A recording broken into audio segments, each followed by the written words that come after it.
डोईवाला रानीखेत में मुख्यमंत्री ने दी मिलन केंद्र की सौगात। ओएसडी वीरेंद्र पवार ने रखी रेव मिलन केंद्र क्षेत्र में भी बहुत आवश्यकता।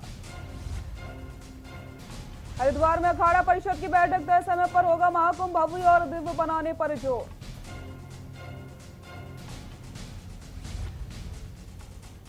नैनीताल में मां नंदा सुनंदा की विधि विधान से प्राण प्रतिष्ठा। नैना देवी मंदिर परिसर के मंडप में प्राण प्रतिष्ठा। सोशल डिस्टेंसिंग का रखा गया पूरा ख्याल।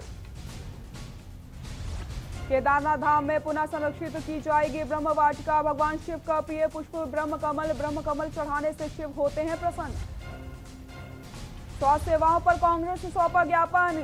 कांग्रेस के प्रतिनिधि मंडल ने स्वास्थ्य सचिव से मुलाकात करके स्वास्थ्य सेवाओं में सुधारने पर दी है चेतावनी। देहरादून समेत 8 जिलों में भारी बारिश की चेतावनी। गंगोत्री धाम में उफनाई गंगा भागीरथ। आप देख रहे हैं के न्यूज, खबरों का सारथी। नमस्कार, बुलेटिन में आप सभी का स्वागत है। मैं हूं आपके साथ सृष्टि शुक्ला। डोईवाला से आपको बड़ी खबर बता देते हैं। सीएम त्रिवेंद्र सिंह रावत ने ड्रीम प्रोजेक्ट का निरीक्षण किया है। डोईवाला से बड़ी खबर आपको हम बता रहे हैं। सीएम त्रिवेंद्र सिंह रावत ने ड्रीम प्रोजेक्ट का किया निरीक्षण। सूर्यधार झील का पर्यटन मंत्री सतपाल महाराज ने किया निरीक्षण। अधिकारियों को काम में तेजी लाने के निर्देश दिए गए हैं। आपको बता दें, पर्यटन मंत्री ने स्थानीय लोगों की समस्याओं को भी सुना है। आर्थिक स्थिति को मजबूत करने में कारगर होगा सूर्यधार बांध। बड़ी खबर आपको हम बता रहे हैं डोईवाला से, जहां पर पर्यटन मंत्री ने स्थानीय लोगों की समस्याओं को भी सुना। बांध बनने से 2 दर्जन गांव को मिलेगा ग्रेविटी वाटर और सिंचाई की सुविधा।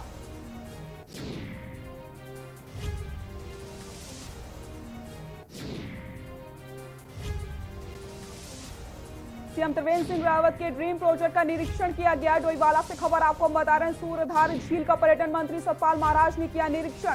साथ ही साथ ग्रामीणों की समस्याएं भी सुनी गई हैं और अधिकारियों को निर्देश दिए कि जल्द से जल्द कार्य को पूरा किया जाए। पर्यटन मंत्री ने स्थानीय लोगों की भी समस्याएं सुनी। ये मुख्यमंत्री जी का ड्रीम प्रोजेक्ट है और ये कम लागत में बनना चाहिए, क्योंकि ऐसी उन्होंने घोषणा की। ये इसका विड्थ बढ़ गई, इसका मतलब इन्होंने डिटेलिंग में डिटेल जो कॉन्सेप्ट था वो ला नहीं पाए, इसका मौका मुआयना नहीं किया, इसका पूरी प्लानिंग नहीं बन पाई। ये उनकी तरफ से बहुत बड़ी है और यहाँ के लोगों का ये है कि हमारे गांव की सड़क बने, उसके लिए भी हम प्रयासरत रहेंगे, कार्रवाई गतिमान करेंगे। और उसके साथ साथ टूरिज्म में ये चाहते हैं कि यहाँ मंदिर भी है, वो टूरिज्म में आए, तो वो सब लाने का हम प्रयास करेंगे ताकि स्थानीय लोगों को रोजगार मिले, यहाँ के बच्चों को काम मिले, रोजगार मिले और यहाँ होम स्टे खुले और ये पर्यटन के माध्यम। उत्तराखंड में 57 विधायकों की टीम के साथ बीजेपी शासित राज्य बना है। अब तक प्रधानमंत्री नरेंद्र मोदी के नाम पर भाजपा को चुनाव में काफी फायदा मिला था, लेकिन इस बार आगामी चुनाव से पहले भाजपा के द्वारा एक टीम गठित की जाएगी जो हर जिले में मौजूद विधायक की परफॉर्मेंस के आधार पर निर्णय लेगी उन्होंने इस क्षेत्र में काम किया है या नहीं। भाजपा प्रदेश अध्यक्ष बंशीधर भगत का मानना है कि इस बार चुनाव आने वाले समय में जनता के सामने परफॉर्मेंस के आधार पर होंगे, उसी के आधार पर टिकटों की दावेदारी पेश करी जाएगी।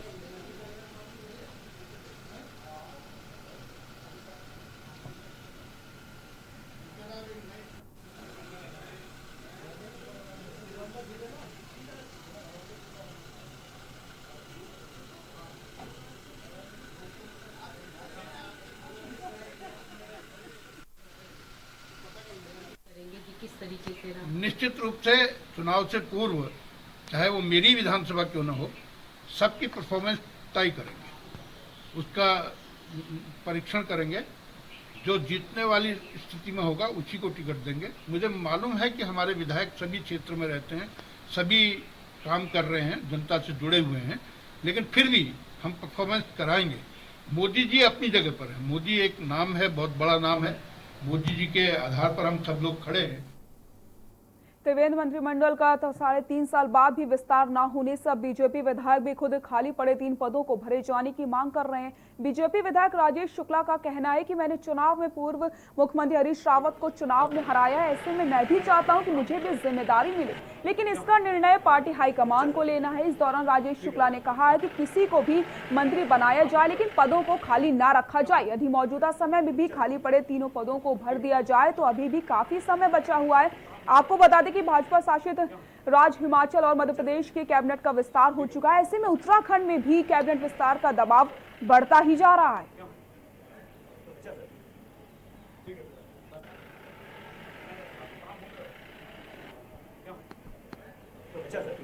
ये विषय तो माननीय मुख्यमंत्री जी का और हाईकमान का है। मैं मुझ समय हर विधायक चाहता है मंत्री बनूं, कौन नहीं चाहेगा। मैं तो मुख्यमंत्री को हरा गया, मैं भी चाहता हूँ।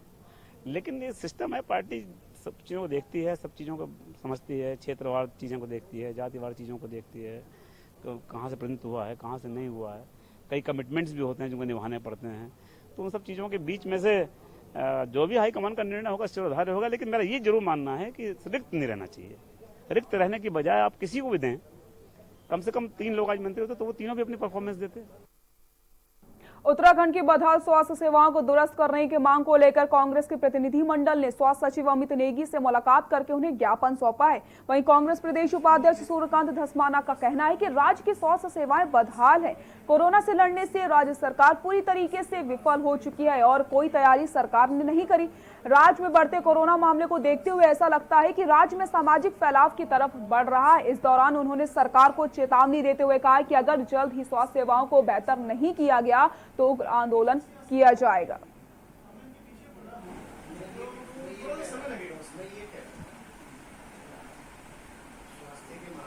टेक्नीशियन के बारे में भी उन्होंने कहा है कि चाहे उपनल से व्यवस्था करें, वो लैब टेक्नीशियन की और एक्सरे टेक्नीशियन की व्यवस्था करें। हम लोग लगातार स्वास्थ्य सेवाओं के बारे में सरकार को सचेत कर रहे हैं। सरकार के खिलाफ जहां पर जरूरत पड़ रही है वहां आंदोलन कर रहे हैं। और अगर स्वास्थ्य सेवाएं नहीं सुधारी गई तो प्राथमिक स्वास्थ्य केंद्रों तक हम इस आंदोलन को लेकर के जाएंगे। चैंपियन की घर वापसी को लेकर राजनीति थमने का नाम नहीं ले रही। कांग्रेस प्रदेश अध्यक्ष प्रीतम सिंह ने सरकार पर तंज कसते हुए कहा है कि चैंपियन ने जिस तरीके से उत्तराखंड की जनता को गाली देने का काम किया था उससे बीजेपी के चाल चलन का पता चलता है। बीजेपी किस तरीके से आम जनता के दिलों में अपनी जगह बना रही है। हालांकि प्रीतम ने कहा है कि यहाँ पार्टी का अंदरूनी मामला है। उन्हें कुंवर प्रणव सिंह चैंपियन के अंदर अब कौन सा गुण दिख रहा है जो उन्होंने चैंपियन की घर वापसी करा दी है।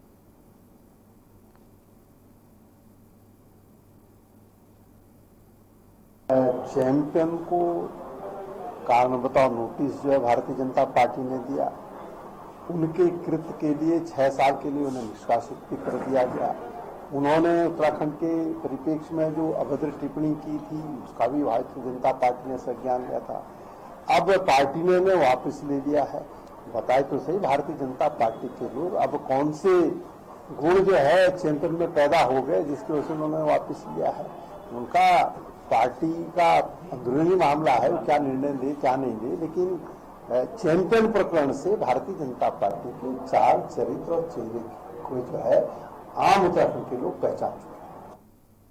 कांग्रेस के नेता किशोर उपाध्याय के एक बयान को लेकर के उत्तराखंड कांग्रेस अध्यक्ष प्रीतम सिंह ने कहा है कि आगामी 2022 में होने वाले चुनाव को लेकर कांग्रेस काफी मेहनत कर रही है। आपको बता दें कि हाल ही में किशोर उपाध्याय ने एक बयान दिया था कि 2022 में होने वाले चुनाव में नेता इंदिरा हृदयेश हरीश रावत कांग्रेस को आगे ले जाने का काम करेंगे। प्रीतम सिंह ने साथ में कहा था कि 2017 के चुनाव में जो स्थिति कांग्रेस की थी वो 2022 में नहीं होगी, क्योंकि डबल इंजन की सरकार तो उत्तराखंड की जनता देख चुकी है कि बीजेपी ने उत्तराखंड का कितना विकास किया। उन्हें विश्वास है कि 2022 में कांग्रेस की सरकार बनेगी।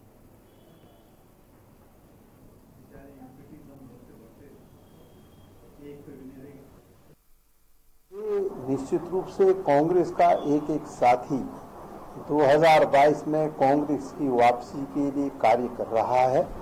और मैं कहना चाहता हूं कि 2017 में जो वैक्यूम हुआ था उस वैक्यूम को भरने का काम हमने किया है। और मुझे पूरा यकीन है, पूरा भरोसा है कि उत्तराखंड के लोग सरकार के चाल चरित्र और चेहरे को पहचान चुके हैं। सरकार हर मोर्चे पर विफल है और निश्चित रूप से कांग्रेस की वापसी होगी।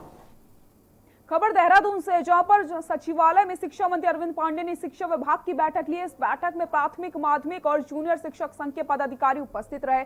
बैठक में शिक्षक संगठनों की समस्याओं के निस्तारण पर चर्चा करी गई है। शिक्षा मंत्री अरविंद पांडे ने बताया है कि शिक्षक संगठनों के प्रमुख मांगों पर चर्चा करी गई, जिसमें समय पर सेवानिवृत्ति के बाद होने वाले भुगतान, पुरानी पेंशन, वेतन विसंगति समेत विभिन्न मुद्दों पर चर्चा करी गई है।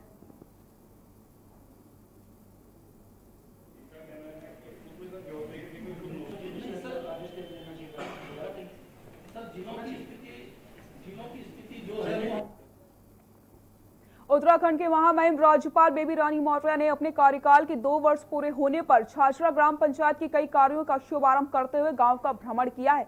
इस दौरान उन्होंने यहां आयोजित कार्यक्रम में जहां एक और स्वयं सहायता समूह की महिलाओं को सम्मानित भी किया। साथ ही साथ लॉकडाउन के चलते ऑनलाइन शिक्षा ग्रहण कर रहे निर्धन वर्ग के छात्र छात्राओं को स्मार्टफोन वितरित किए गए हैं।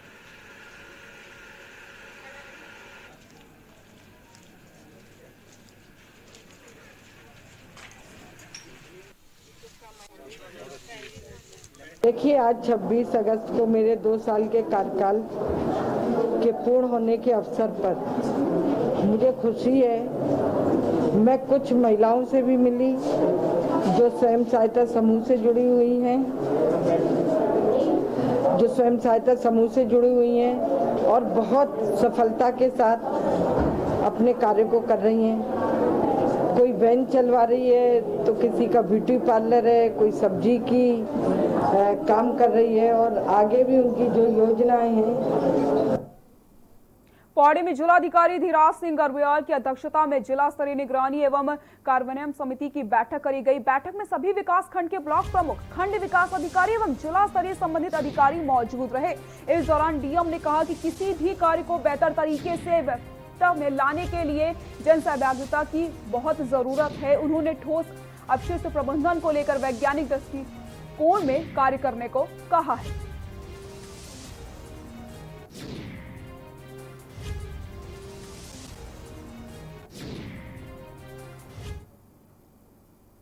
नैनीताल के मल्लीताल चार्ट पार्क में क्षेत्र में बिजली के खंभे में काम करने के दौरान करंट लगने से एक विद्युत कर्मी की पोल से गिरकर मौत हो गई। स्थानीय लोगों की मदद से घायल कर्मी को आनंद फानन बीडी पांडे अस्पताल पहुंचाया गया, जहां डॉक्टरों ने उसे मृत घोषित कर दिया। युवक की मौत के बाद उसके परिवार में कोहराम समझ गया। बताया जा रहा है कि जागन लॉन्ज निवासी नारायण बेलवाल बीते 8 महीने से विद्युत विभाग में अस्थायी तौर पर कर्मी के तौर में काम करता था।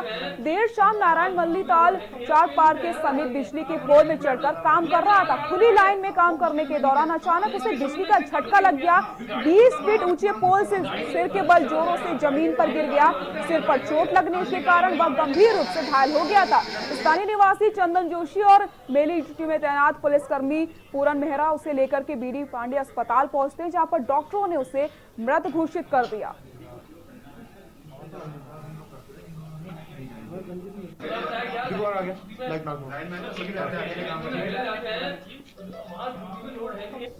सर, नारायण नाम का स्टाफ है जो कॉन्ट्रैक्टर के थ्रू ठेके में हमारा मेंटेनेंस में है, ये उसका स्टाफ है। कोई शटडाउन हमारे बिजली घर से नहीं हुआ है, ना कोई ट्रिपिंग आई है। अब कुछ कहानी ऐसा क्या हुआ कि लगता है पोल में चढ़ा हुआ स्लिप हो गया, कुछ क्लैरिटी नहीं है अभी तक। अभी हम यहीं आए हैं, साइट पे जाके देखना पड़ेगा क्या हुआ था करके। लेकिन कोई शटडाउन बिजली घर से कोई नहीं है, कोई ट्रिपिंग नहीं आई है। एक कंप्लेंट कोई जरूर चार्ट पे वहाँ की आई है फ्लड्स की। हल्द्वानी नगर निगम में कोरोना काल के दौरान हुई खरीद में बड़ा भ्रष्टाचार उजागर हुआ है। कांग्रेस नेता सुमित हृदयेश ने प्रेस वार्ता करते हुए आरटीआई में मांग की है कि जानकारी को सार्वजनिक किया जाए। कांग्रेस नेता सुमित हृदयेश ने कहा है कि भ्रष्टाचार को लेकर के पहले ही कांग्रेस लगातार धरना प्रदर्शन कर रही थी, लेकिन अब सूचना के अधिकार अधिनियम के तहत मांगी गई जानकारी में नगर निगम के भ्रष्टाचार की काले चिट्ठी को खोल दिया है। सुमित ने बताया कि कोरोना काल के दौरान नगर निगम द्वारा खरीदे गए mask, sanitizer, body protection kit, gloves 5 गुने से लेकर के 10 गुने अधिक दाम में खरीदे गए। यही नहीं, 90 पैसे में मिलने वाला सर्जिकल मास्क 10 में खरीदा गया है, और जिससे नगर निगम के भ्रष्टाचार की पोल पूरी तरीके से खुल गई है।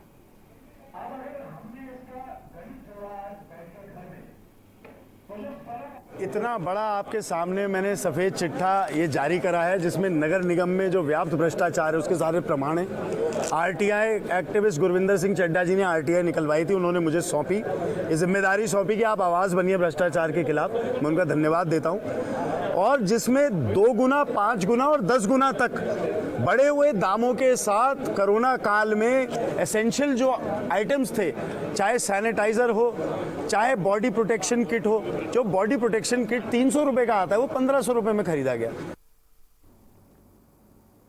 अक्सर अपने कारनामों को लेकर चर्चाओं में रहने वाली उत्तराखंड की पुलिस एक बार फिर से अपने कारनामों की वजह से सुर्खियों में आ गई। जहां 2 दिन पूर्व एक सब इंस्पेक्टर ने एक नाबालिग लड़की के साथ रेप की घटना में पुलिस के चेहरे पर छुरियां डाल दी हैं, तो वहीं आज एक और वीडियो वायरल हो रहा है। पुलिस को शर्मसार कर दिया है। जी हां, ये वायरल वीडियो देहरादून के नेहरू कॉलोनी थाना क्षेत्र का है, जिसमें पुलिसकर्मी द्वारा एक महिला की हेलमेट से पिटाई करी जा रही है। हालांकि इस पूरे मामले पर देहरादून के पुलिस कप्तान अरुण मोहन जोशी का कहना है कि मामला सामने आने के बाद इस पूरे प्रकरण की जांच करी जा रही है। इसके बाद दोषी पुलिसकर्मी के खिलाफ कार्रवाई की जाएगी।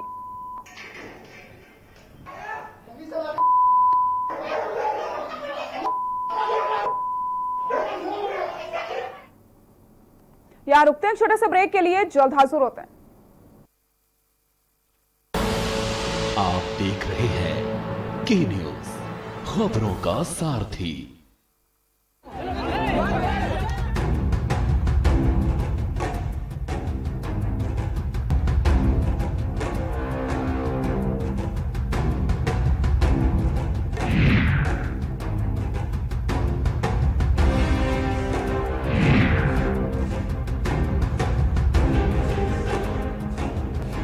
खुदी को आजमाया है तो ये अंदाज आया है, खुदी को आजमाया है तो ये अंदाज आया है। तुम में भी मैं हूं, शुद्ध प्लस पान मसाला।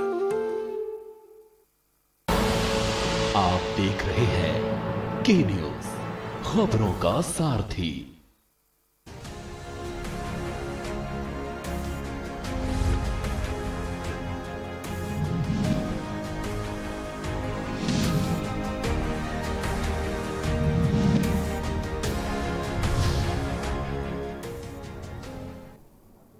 ब्रेक के बाद एक बार फिर से आप सभी का स्वागत है। डोईवाला के रानी पोखरी में मुख्यमंत्री त्रिवेंद्र सिंह रावत ने मिलन केंद्र की सौगात दी। आपको बता दें कि मुख्यमंत्री के ओएसडी धीरेन्द्र कुमार ने रानी पोखरी और भोगपुर में मिलन केंद्र की नींव रखते हुए कहा है कि महिला समूह के साथ स्वयंसेवी सहायता से जुड़ी तमाम महिलाओं को अब बैठने और अपने कार्य को संचालित करने के लिए इस मिलन केंद्र का फायदा मिलेगा।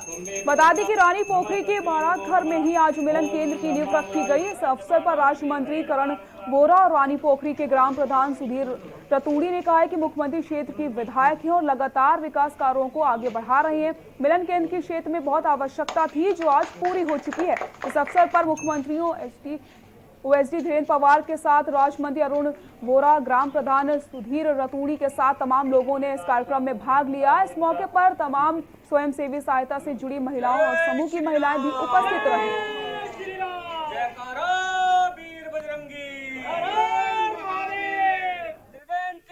कि जो हमारे महिला समूह थे उन्हें काम करने में पूरी कठिनाई का सामना करना पड़ रहा था और माननीय मुख्यमंत्री जी ने इसका संज्ञान देते हुए विधायक निधि से जो ये भवन बनाने का जो कार्य किया है, जिससे कि जो महिला समूह हैं उन्हें दिक्कतों का सामना नहीं करना पड़े, इसलिए उनका निर्माण कराया जा रहा है। तो इस पे वो लोग थोड़ा सा काम करते थे, लेकिन कई बार शादी ब्याह का भी मामला रहता था, बारात घर भी कई बार बुकिंग पे रहता था इधर लोगों के कामों में। तो एक ये डिमांड रखी थी काफ़ी समय से, तो तुरंत उन्होंने मुख्यमंत्री जी ने इसको तुरंत पास कर दिया और इससे जो है हमारी जो महिलाएं हैं बहनें जो हमारी जो काम करती हैं छोटे उद्योग से लगाते हैं उनको बैठने की बुकिंग करनी। बाजपुर के 20 गांव की 5,838 एकड़ भूमि प्रकरण मामला सुलझने का नाम नहीं ले रहा, जहां किसानों को उनकी जमीन का मालिकाना हक देने के लिए प्रदेश सरकार लगातार आश्वासन दे रही है, तो वहीं किसानों को न्यायालय से तारीख ही नसीब नहीं हो रही, जिससे किसानों में आक्रोश व्यक्त है। वहीं बाजपुर बचाओ मुहिम से जुड़े जगतार सिंह बाजवा ने बताया है कि जब तक किसानों को उनकी जमीन का मालिकाना हक नहीं मिल जाता तब तक सरकार के नुमाइंदों का विरोध करने का ऐलान किया है और मुख्यमंत्री को संबोधित ज्ञापन तहसीलदार को सौंपा है।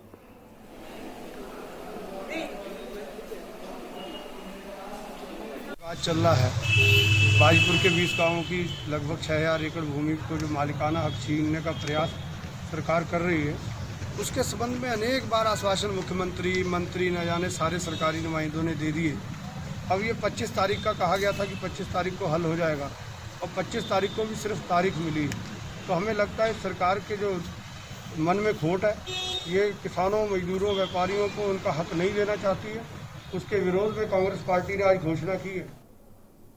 खबर नैनीताल से, जहां पर नंदा देवी महोत्सव का आगाज हो चुका है। ब्रह्म मुहूर्त में वैदिक मंत्रोच्चारण के साथ नंदा सुनंदा की मूर्तियों में प्राण प्रतिष्ठा दी जा रही है। सुबह से ही लोग सोशल मीडिया के माध्यम से माता के दर्शन करके घरों में ही माता की पूजा अर्चना कर रहे हैं। आपको बता दें कि नैना देवी मंदिर में श्रद्धालुओं के प्रवेश पर पूरी तरीके से पाबंदी लगा दी गई है। लोग मंदिर के गेट से ही माता की आरती उतारकर नंदा सुनंदा मां से कोरोना से मुक्ति की दुआएं मांग रहे हैं। तो वहीं श्रद्धालुओं को माता के दर्शन न मिल पाने में का भी मलाल है, लेकिन कोविड-19 के चलते जिस तरीके से प्रशासन और मंदिर समिति ने जो कदम उठाए वो तारीफ के काबिल हैं।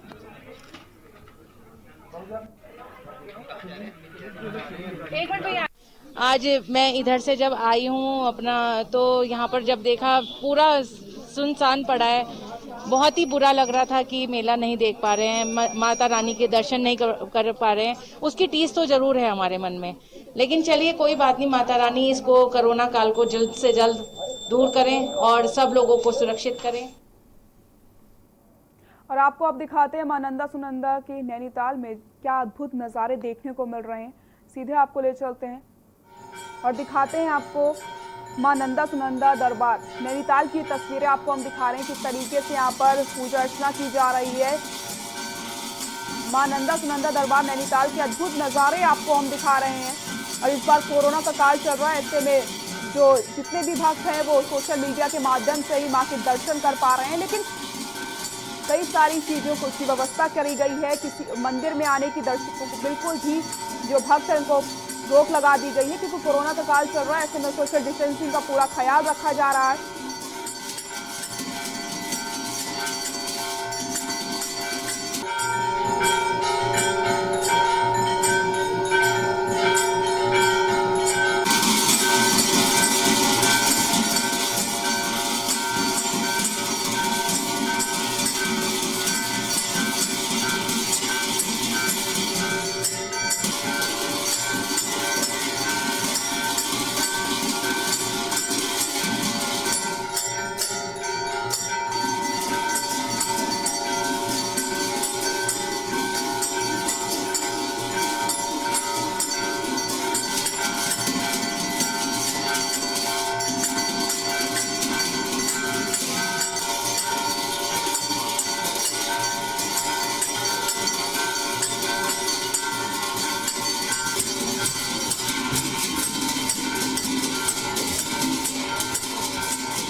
बुलेटिन फिलहाल के लिए इतना ही। देखते रहिए के न्यूज़ इंडिया। नमस्कार।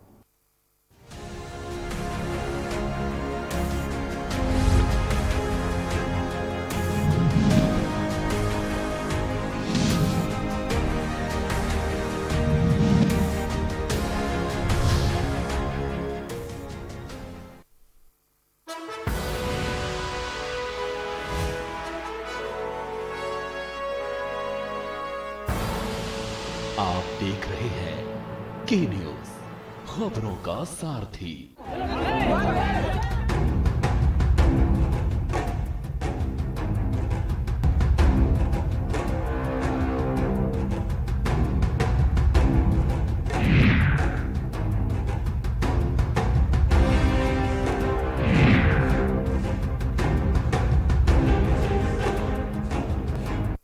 राम की जिंदगी को थोड़ा पढ़ भी लीजिए। आप मुद्दे से भटक रहे हैं। सब बोलेंगे, सबकी सुनेंगे, अनुशासन के साथ सवालों की झड़ी अड़ी, क्योंकि हमें है देश की पड़ी। सोमवार से शुक्रवार शाम 6 बजे TV9 भारतवर्ष, अब तो सब देख रहे हैं। खुदी को